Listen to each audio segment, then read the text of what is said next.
Ashama akkam jirtu kabajamtoota daawwattoota Oromiyaa News Network oduu keenyarraaf qopheeffanneen isinitti himaa ani Biqilaa Amanuuti.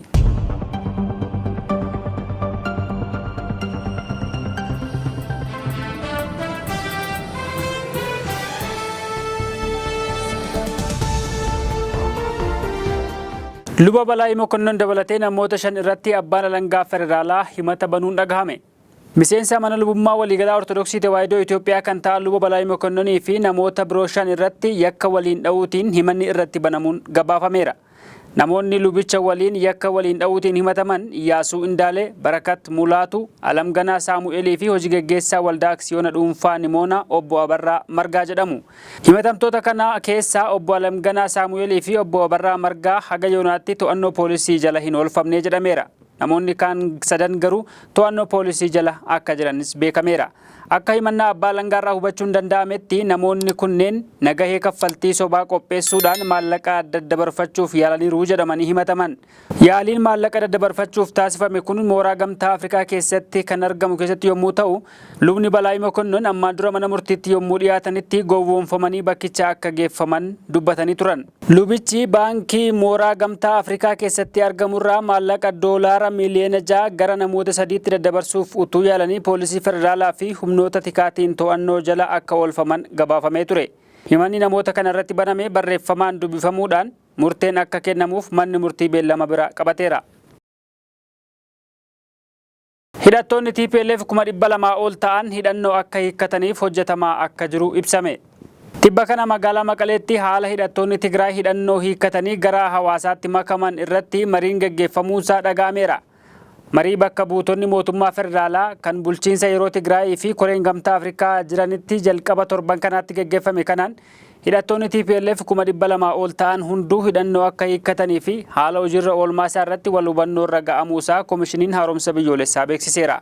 Humnoota Tigraay kana hidhannoo hiikkachiisanii diiguudhaan hawaasatti makuuf waliigalteen Naayiroobiitti erga mallatteeffame waggaa tokkoof walakkaa kan caale ta'ullee hojiirra oolmaansaa lafarra harkifatee ture. Sababa harkifannaa hojiirra oolmaa waliigaltee kanaa kan ta'an waliigaltee Pretooriyaatiin dura mariin siyaasaa tokkollee gaggeeffamuu dhabuusaa fi qaamonni idil addunyaa waliigaltee kana milkeessuuf jecha deeggarsa maallaqaa taasisuuf waadaa galanii turan yeroo isaa eeganii maallaqa kana kennuu dhabuu akka ta'e koomishinichi ibseera.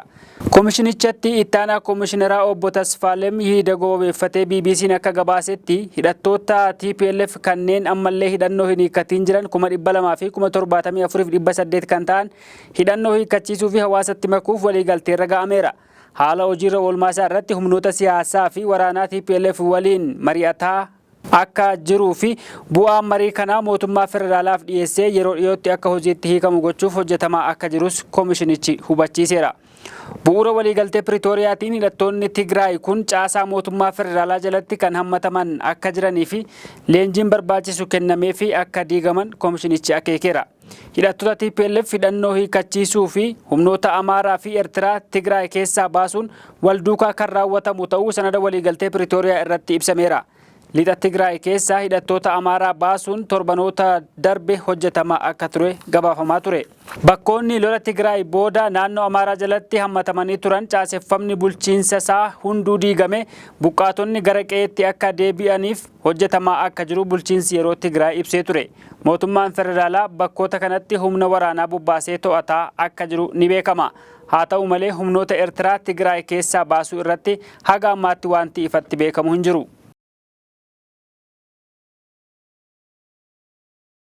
Raayyaa Alamaataatti tajaajilli bu'uuraa addaa cituu hordofee miidhaan uummatarra ga'aa jiraachuun himame. Naannoo Amaaraa fi Tigraay gidduutti bakkoota falmisiisoo ta'an keessaa tokko kan taate Raayyaa Alamaataa keessatti tajaajilli bu'uuraa hawaasaa kan akka barnootaa fi fayyaa addaan cituu hordofee hawaasni naannichaa rakkachuu aangawoonni naannichaa himaniiru. Hospitaalli magaalaa Alamaataatti argamu ji'a tokko oliif tajaajila addaan kutee turuun walqabatee lubbuun namoota 11 darbuu kantiibaan magaalattii obbo Haayiluu Abarraa VOA'tti himaniiru. Namoota lubbuun darbe keessaa 8 daa'immanii fi haadholii ta'uu qondaalli mootummaa kun eeraniiru. Akkasumas manneen barnootaa 123 naannichatti argaman hojii baruu fi barsiisuu addaan kutuun barattoonni 42,000 ol ta'an barnoota dhaabuun ibsameera. Barattoota kanneen keessaa 900 kan ta'an qormaata biyyaalessaa kan fudhatan yommuu ta'u, garuu Yuunivarsiitii Waldiyaatti barnoota isaanii hordofaa akka jiran Addis Standard gabaasa VOA wabeeffatee gabaaseera. Raayyaan Lamaaxaa keessatti humnoota Amaaraa fi Tigraay gidduutti walitti bu'iinsi uumamee kan ture yommuu ta'u, baatii tokko asitti bakkichi raayyaa ittisa biyyaatiin qabamee jira.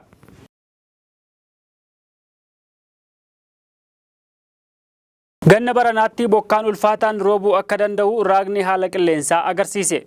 Waqtii gannaa bara kanaatti roobni haga eegamu ol roobuu akka danda'u raagni haala qilleensaa mul'isuusaa Inistituutiin Meetirooloojii beeksiseera. Inistituutichatti daayireektera itti aanaa raaga haala qilleensaa kan ta'an Asaaminuu Tashoomaa akka jedhanitti ganna dhufaa jiru kanatti iddoolee tokko tokkotti roobni haga eegamu ol kan roobu ta'a. Kutaalee biyyattii kaaba lixaa, kaaba bahaa fi kibba lixaatti bokkaan hamma barame ol kan roobu ta'uu eeruu isaanii Addis Standard gabaaseera.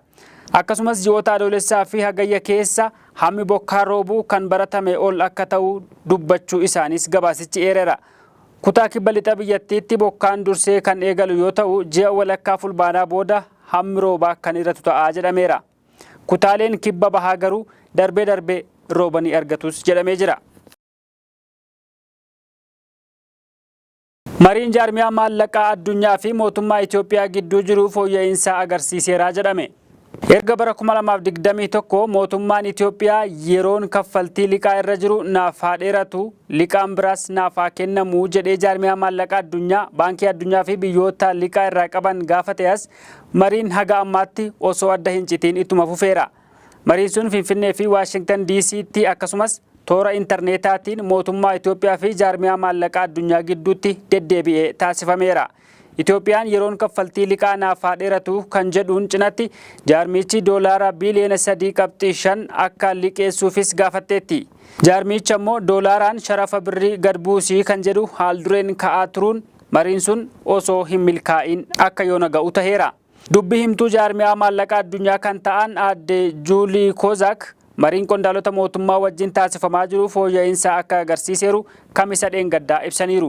Mariin akkuma itti fufeen jijjiirama argame ni beeksifnaa jechuu malee fooyya'insi argame jedhame maal akka ta'e ifatti wanti jedhan hin jiru. Oduu keenya kan xumuraatiin Ameerikaa fi Iraan dhoksaan marii irra akka jiran dhagahame. Ameerikaa fi Iraan ifatti akka diinaatti duula sabaa himaalee fi dippiloomaasii walirratti oofaa haa jiraatan malee erga amajji darbeetii garuu dhoksaadhaan mari'ataa akka jiran dhagahameera. Ameerikaan guuza mootummoota gamtoomanii fi gamtaa Awurooppaa waammattee niwukileera waraanaa oomishaa jirtii sababa jedhuun Iraan irra qoqqobbii adda addaa keessifteetti. Iraan immoo Israa'eliin tumsitee Filisxeemii fi nageenya giddugala bahaa booressaa jirtii jettee Ameerikaa himatti. Al-Arabiyaan aksiis wabeeffatee akka baasetti biyyoonni lamaan kun karaa biyya sadaffaa marii erga eegalanii ji'a 5 qabateera. Eebila darbe keessa Iraanii fi Israa'el kallattiin erga walitti dhukaasuu eegalaniiti Ameerikaa fi Iraan daran walitti deddeebi'anii wal arganiiru. Ameerikaan karaa qaama sadaffaatiin Teheraan dubbisuuf kan dirqamte muddamni giddugala bahaa jiru akka daran hammaate gara hin malletti hin ceeneefi jedhameera. Pirezidaantonni biyyoota lamaanii haga ammaatti kallattiin marii taasifame irratti hin argamne. Joo Baayiden kan bakka bu'anii mari'achaa jiran dhimma giddugala bahaa irratti gorsaa isaanii kan ta'an Bireet Maakurikii fi Teheraanitti ambaasaaddara Waashingtan Abrahaam Paaleedha. Gama Iraaniin garuu eenyummaa namoota bakka bu'anii maddi kun hin eerre. Biyyi sadaffaan isaan gidduu jirtus eenyu akka taate akkasuma hin ibsamne. Onkoloolessa torba bara 2023 Hamaas Israa'eliin erga haleelteeti Ameerikaan meeshaa waraanaa gurguddaa Israa'eliif yoo kennitee tumsitu Iraan immoo karaa Hawutii fi Hezbollaatiin waraana Ameerikaa naannicha keessa jiru haleelchisaa jirti.